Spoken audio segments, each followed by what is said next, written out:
On today's episode, Race and OCR with Haydon Chavez. This is the world's toughest podcast.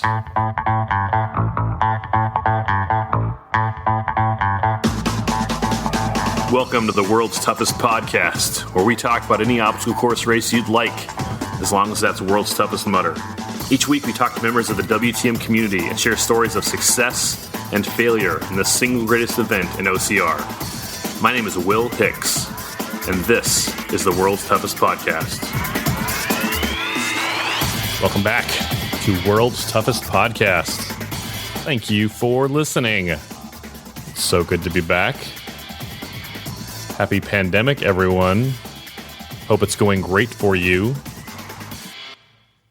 You are listening to the number one rated OCR podcast in the world because of listeners like you. Thank you for listening to World's Toughest Podcast. If you like us, you should also listen to the other podcasts in the OCR Report family: Overcome and Run, Obstacle Running Adventures, and OCR Talk, who just did their first interview ever after like 2.5 years. Congratulations, OCR Talk, joining the interview. Cool Kids Club there. You can email me, willhicks@gmail.com. You can follow us on Instagram at the OCR Report and at World's Toughest Podcast. Find us on Facebook. Find us on YouTube at the OCR Report. Let's talk some news.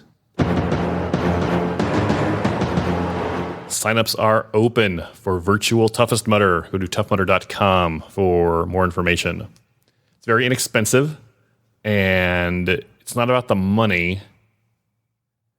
Whenever anyone says it's not about the money, the one thing you know is that it's about the money. But it's not. It's $10 to race Virtual Toughest Mudder, August 22nd. If you want a cloth bib like you'd get at a regular Toughest Mudder race, it's another $10. And if you want the awards package with a medal and a headband, it's another $20. I paid, I think, $46 for the whole kit and caboodle, including taxes. The race is on August 22nd. It is at 8 p.m. to 8 a.m. Central Time in the U.S. and 8 p.m. to 8 a.m. in the U.K., 8 p.m. to 8 a.m. UK time for Europe. For more information, check out our most recent episode with the president of Tough Mudder, Kyle McLaughlin. As far as Tough Mudder goes, that's kind of the news, guys.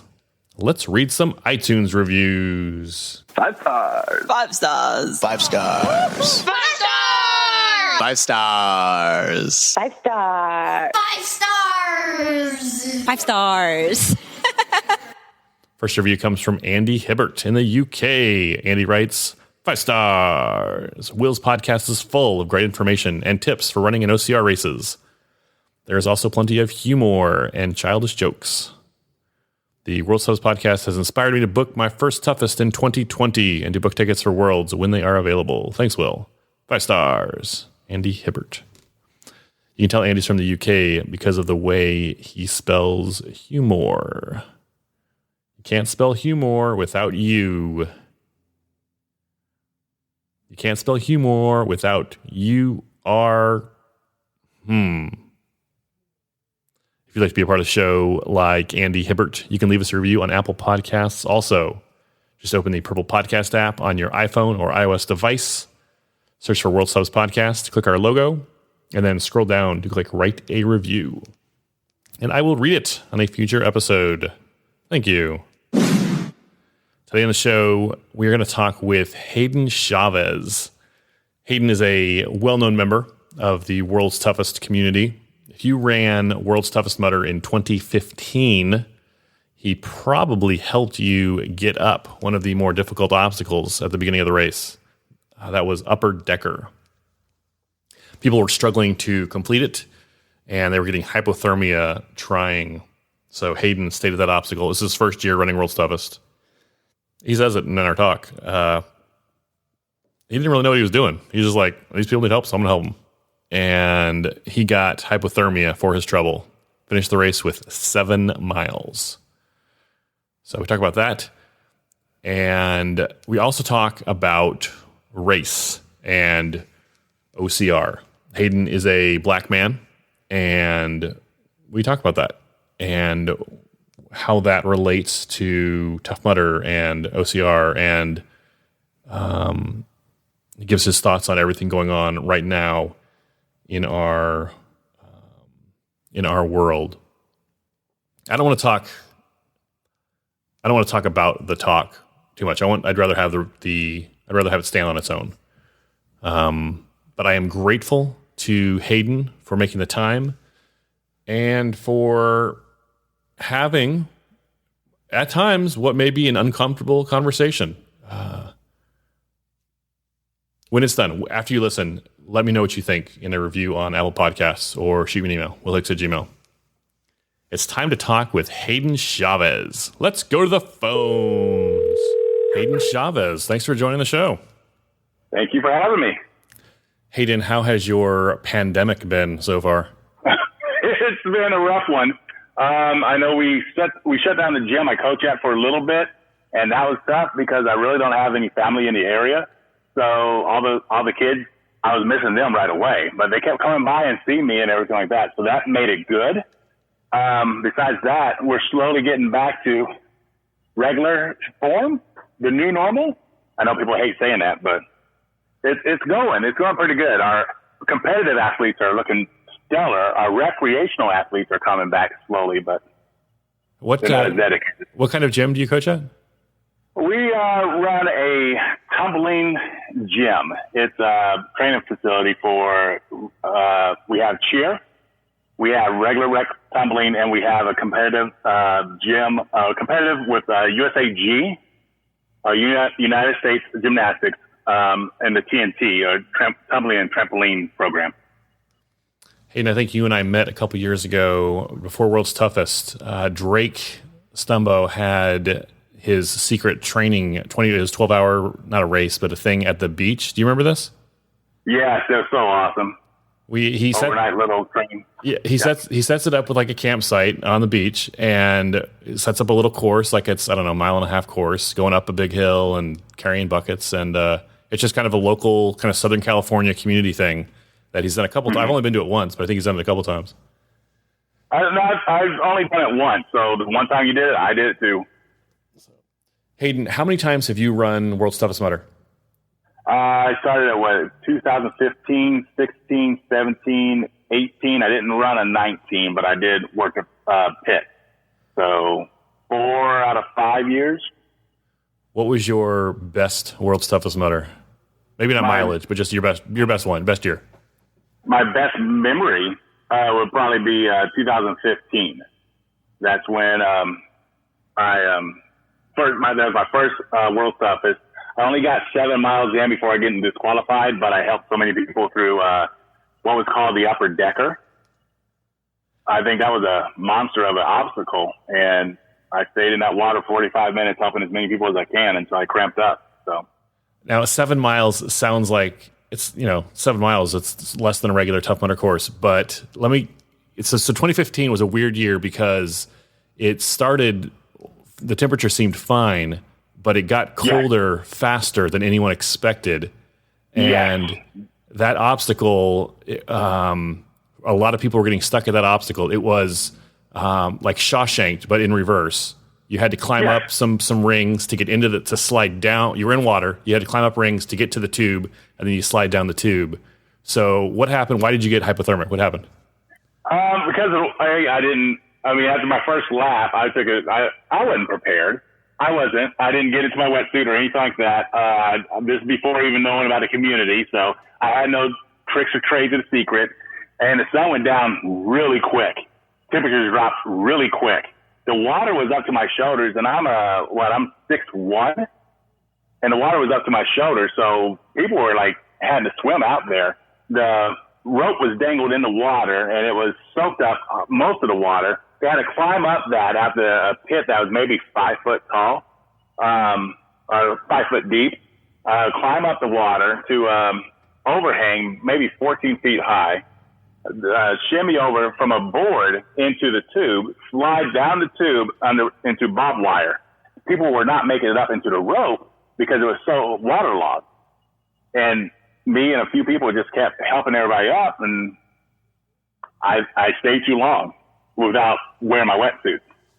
It was a hard obstacle, in ideal conditions, and you had no wetsuit, and a lot of people were getting disqualified at that obstacle. Yeah, it definitely knocked out a lot of people. They had to reverse that obstacle later on to have people go in from the beginning, and it almost turned into like turducken more than anything else, where they climbed through the tube and splashed into the water instead of climbing up the rope the reversed way. They reversed the obstacle. People were super grateful for all your help, helping all the people up there. Didn't you get some kind of award or reward for that? What is it? They wrote an article. I was honorable mentioned, and Tough Mudder went out their way to buy my next year's tickets, my 2016 tickets. That's not bad. A season pass for a little hypothermia. Yes, absolutely. What are your plans for 2020? I haven't decided. I'm getting up here in years, and I know I want to run it. I just haven't decided on what capacity I'm going to do, if I'm going to actually go as far as I can, or I'll find a place on course and just help people. That's a thing. That's a thing. I have 3 buddies that we run it every year, and we've done it since 2016, I think. And we've had that conversation. We're like, how many more years are we going to do this, guys? We're not 22 anymore. Right. Yeah, we got to take into consideration our joints and just, I'm always a heavier guy from playing football. So I'm a super Clydesdale. There's Clydesdales and there's super Clydesdales, me closer to 300 versus 250. And those joints do not stand up under all that pressure all the time. So I saw you're going to run the virtual Toughest Mudder in August. Yeah. What's your plan for that? Just to make sure I staged in one place. What was it? I think we did something virtual a couple of years ago. And my biggest thing was, I'm walking 8 o'clock at night from 8 o'clock at night till early morning, and cops are pulling me over from walking, and I'm wearing the brightest clothes possible. So I need to find something that's going to be, friendly to me. And, I'm probably going to alert the authorities that I'm going to be doing this virtual race so that they know I'm not a suspicious character. You know what? Let's talk about that. We're talking end of June. Right now, there are a lot of protests and a lot of discussion about race in American society.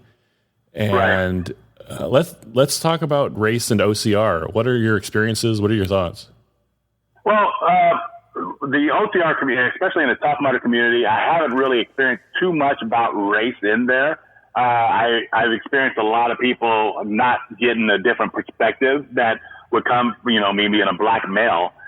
They don't understand that there's also other perspectives, and I understand that completely. Not everybody's going to get everybody. We all come from different backgrounds, but there's not a lot of black, or the term is black, because some people say colored people, African American, or black.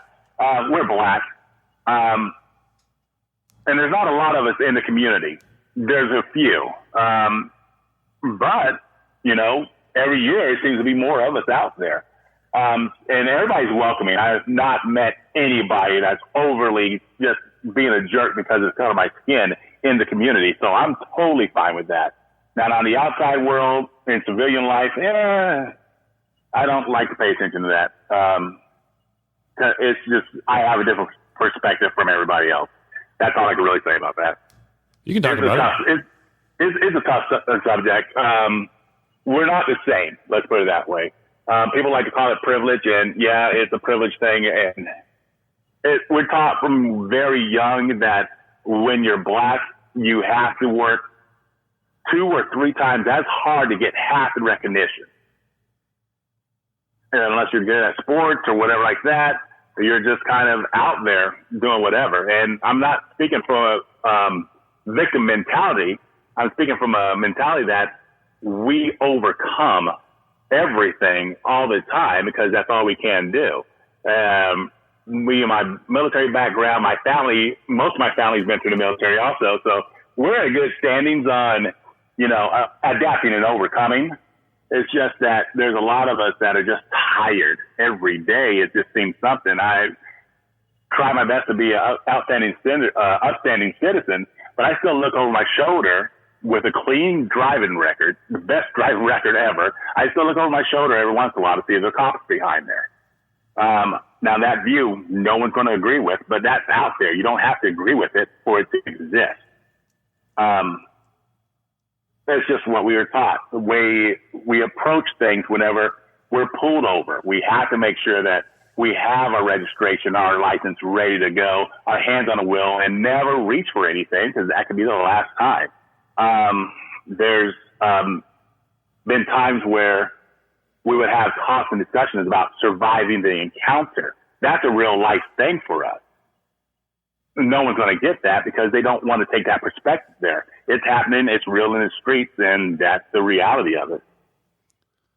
You mentioning having to kind of give the cops a heads up before you do, an overnight race, an overnight, virtual race around your neighborhood. Yeah, because the neighborhood watch is going to be out there, and the way everything's heightened. So, with was it Ahmaud Arbery? I think that's his name. Yeah. With him being shot for running around in a neighborhood or whatever like that, it frightens me, and I'm sure it scares the hell out of my mom.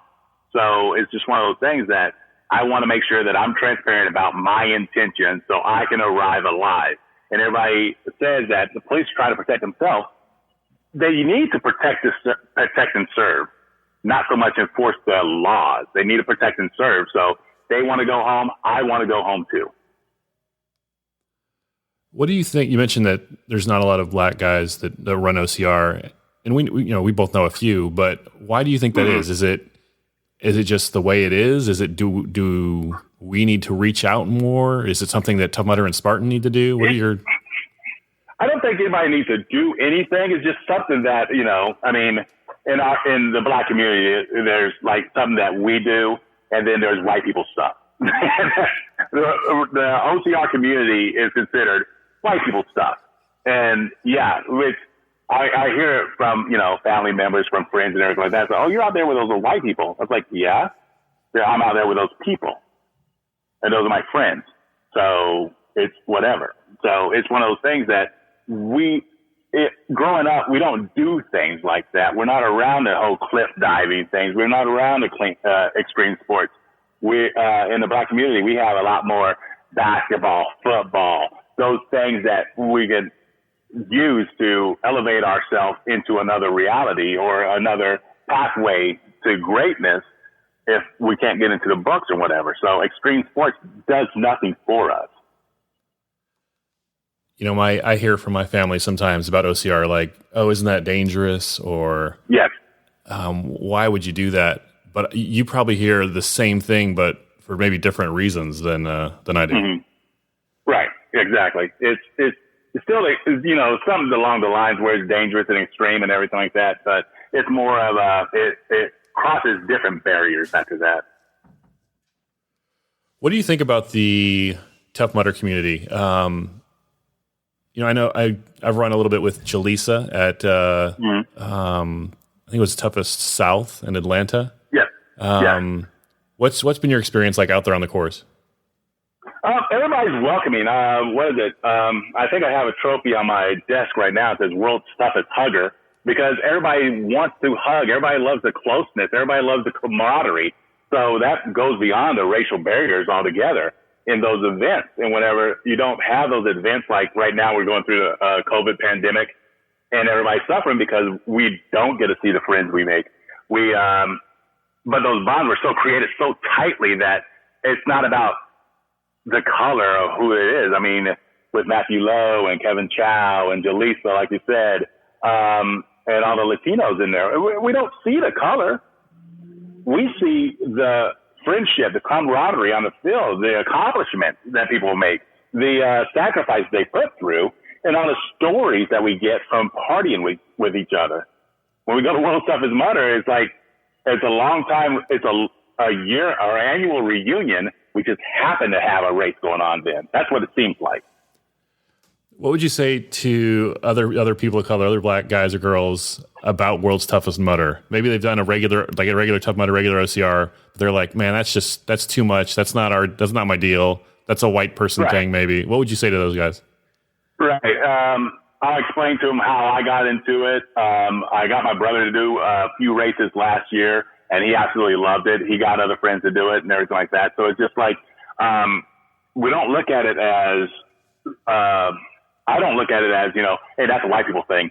It's a sport. It's a release. It's an escape from normal reality. When life gives you all these other problems, you can escape that for just that little bit and do something to push you past the limit physically and mentally and emotionally, because this world is going crazy every single day. And with the races, you can forget that craziness just a little bit and then tap into a different other crazy. And when you come back from those races, that crazy doesn't really seem all that much. You jump off a cliff. That doesn't seem that bad. You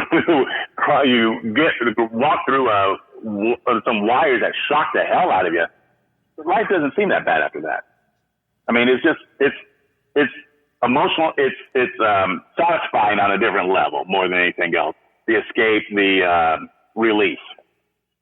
Yeah, you can't find that in life because all the negativity that's normally in life. You can just escape for just a few hours or 24 hours with a race. What about someone like me, a white guy who wants to do what's right, who wants to help, but wants to be sensitive, doesn't want to, offend, doesn't want to do anything wrong, but wants to reach out? What would you say to someone says, hey, how can I help, or how can I be an ally? Yeah, a couple of friends were asking this. A couple of military friends were asking, like, okay, so if this is going on in the world, how do I become an ally? I don't want to run up and start hugging every black person I know. I was like, yeah, don't do that. That's just going to be kind of weird. Just talk. That's all it is. That's all we're missing is a conversation. Just talk. We don't want you to wave flags or anything like that. We definitely don't want you burning down anything. We just want you to talk. If you see something that's wrong or just not just, speak up, say something. Don't just sit there and let us suffer. We're all going through things, and everybody has a different background. We have to be not sensitive, but acknowledge at least. That's where the awareness comes from. Just sitting down and having a conversation about it. That's going to show, hey, you're an ally because you want to listen. Don't. One of my friends did this where she would just talk about all this stuff, and instead of listening, she just talked about how she felt about everything, about this. I was like, if you would just listen, I could explain a lot more to you than if you're just talking the entire time. You're dominating the conversation. We're used to being dominated. We're trying to get away from that. So just talk, have the conversation, and listen to a different perspective. That's it. There's a lot of, I don't know if it's power or just the willingness to have uncomfortable conversations, whether it's race or whatever it is. Yeah. Most people do not want to have those conversations. They will go out of their way to avoid any uncomfortable conversations. And if you're one of those people who can, like, hey, this is going to be uncomfortable, but let's lean into it. I want to be better. I think there's power in that. Right. Well, everybody's got a misunderstanding about the Black Lives Matter movement. We're not saying that we're better than anybody. We just want to matter also. We want to have the same consideration that everybody else has. And that just doesn't go on Black Lives. We got to look out for our lesbian and queer community also. Our lives cannot matter if Black lives, if gay lives don't matter. And that's the gist of it. That's all we're saying. We're not saying we want like $5 million and a piece of land. Don't want that. Just want to be able to walk down the street and not fear for my life. Just because somebody might get scared because of the color of my skin. That is, think about that. You're going to walk away, say goodbye to your family, your friends, everything like that, and you might not come back because you're a different shade. That is weird. That can't be normal. That's all we're saying is that we want a chance like everybody else. We're not asking for handouts. We're asking for consideration. That's it. It happened before George Floyd, but you mentioned Ahmaud Arbery, black guy who was literally out for a jog and some rednecks chased him down, and he did not go home that night. And that, again, I'm not black, but that's right. I get it. That's terrifying. He did nothing wrong, and he did nothing wrong. And that is. I get why your mom might be concerned. Like, hey, Haydon, why are you doing that? Right, and you look at not only those cases. Look at the other cases. The very first thing they see, if there's an officer shooting, and I have family that's in the police, I want them to be protected like everybody else. I don't think anybody should die, be murdered, or anything like that. Blue lives matter just as much as black lives matter, and all lives matter. On those cases, the very first thing they do is, whenever putting out information, they demonize the victim and let them know that this guy was known for this. If I die, what kind of stuff are they going to pull up about me if an officer shoots me? Oh, he didn't pay his taxes on time. Oh, I was late on my taxes. So now we got to be squeaky clean because now it's going to be put up there. People are going to memorize and justify our murder simply because we did something wrong.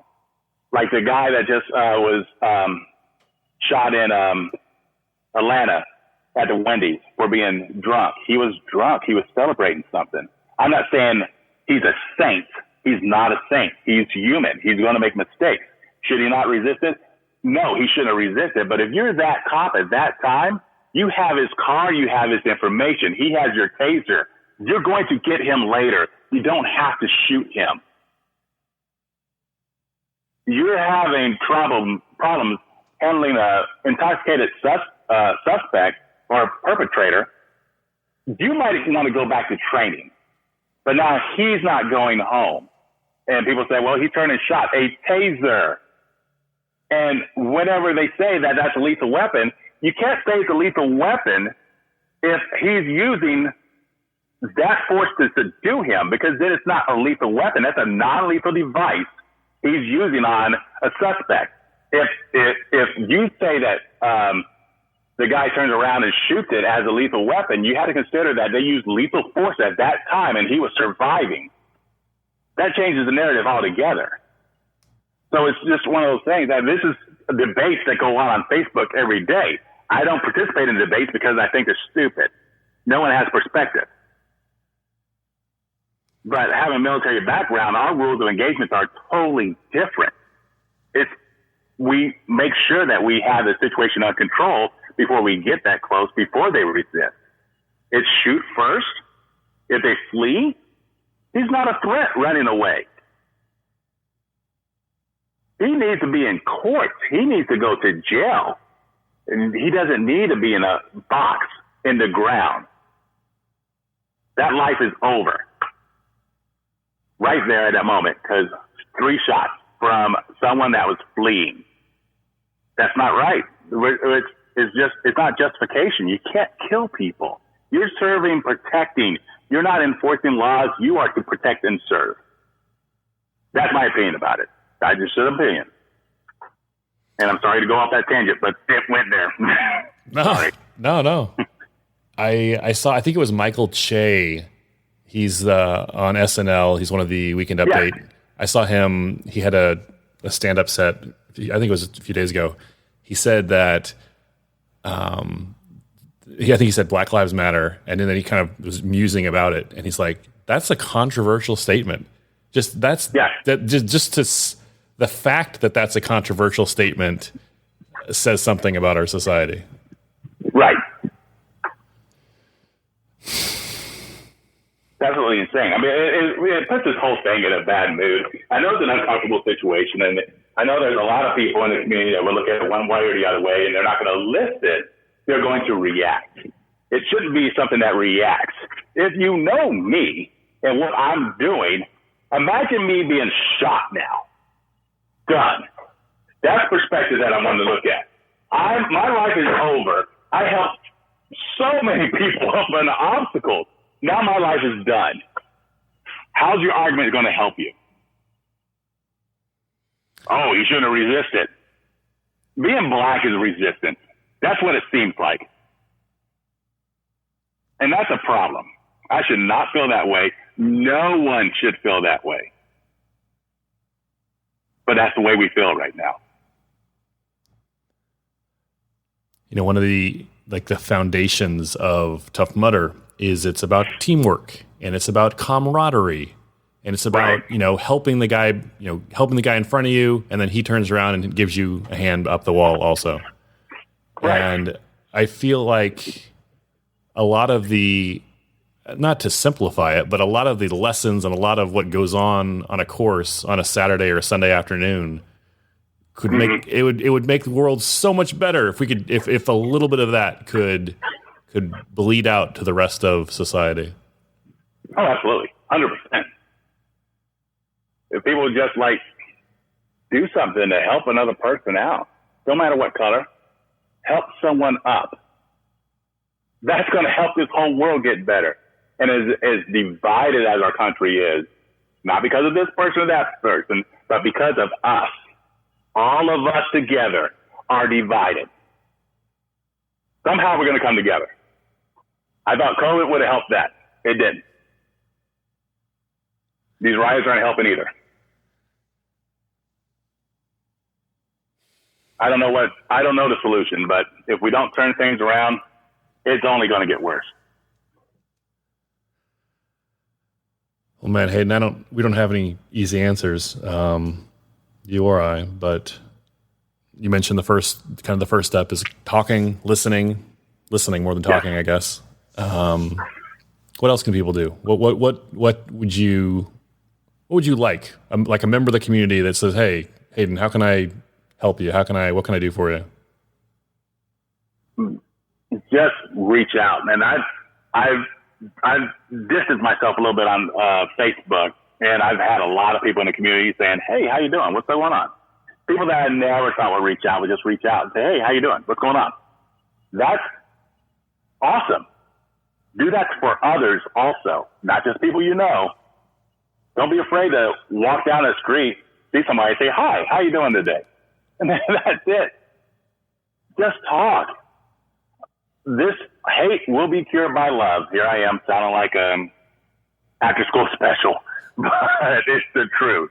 I have a feeling that it is the truth, but it's going to be also taught or also cured by awareness. Not everybody has it like you have it. A lot of other lives are worse, but a lot of lives are worse than what I have it. And I'm not saying I'm in a horrible shape. I'm surviving, but I also live within my means. But a lot of people, a lot of different races has it worse off than any of them. Even white people have it bad, really. A lot of white people, they don't live like some of the privileged folks. So I don't know if it's a class thing. I don't know if it's a awareness thing. I don't know if it's a kindness thing. I don't know if it's a love thing. I know something has to work out. I don't know what it is. I wish I did. I wish there was a switch to turn it on and off so that we can cure everything, because I'd rather live my life freely than in worry. Hayden, if someone wants to reach out to you, how can they find you on social media? Well, of course, on Facebook. I'm on there all the time. On, I want to say on Instagram, it's 51chavo. And really, that's it. I usually ask people. Go ahead. Those are the only social media platforms I really use. I usually ask people at the end of an interview if they have any sponsors or anything they want to plug. Is there anything you want to send people toward they should go check out? I wish I had something. I know I like to, because I'm a vet, I like to look out for other veterans. And I know there's one I raised money for a couple years ago for families of veterans when they're overseas, making sure that their families get together. Just reach out, Google any kind of veteran program, and help them out. They need them coming home is a lot more difficult than them being overseas, because they have to adjust to civilian life. The programs that's available to them aren't always the best. Just readjusting into life. Everybody teaches us or them to be warriors to go out to war, but no one really brings them back to adjust in civilization. So that care right there, I care more about than anything else. making sure our veterans get back to a normal life. Hey, any last thoughts on race and OCR or anything else? I just want to, I need to see my friends. I miss everybody. I want to see their smiling faces. I want to see their accomplishments. I want to see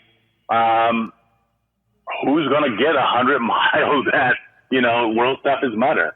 I want to push myself through something. Hey, I don't care if it's just my normal 20, 25 miles or whatever, or I gave up on the 50 bid, but I want to help 300 people up a wall. I want to do all this stuff. I want to see my friends. That's it. I hope that World's Toughest will be kicking off the way it will in Dallas. That's only 4 hours away. Usually it's a 19-hour drive to Vegas or 11 hours drive to Atlanta. But Dallas, that's 4 hours away. That's going to be awesome. I'm excited about it. I can't wait to get back to it. Haydon Chavez, thanks much. Thank you very much. Will, good to see you. Good to hear you. Special thanks to Haydon Chavez for appearing on the show today. Thank you, Haydon. Well done. Do not forget to leave a review on Apple Podcasts. Listen to the other podcasts in the OCR Report family. And shoot me an email, willhicks@gmail.com. How is your pandemic training going? Let me know. I will talk with you soon. Go spend time with someone you love.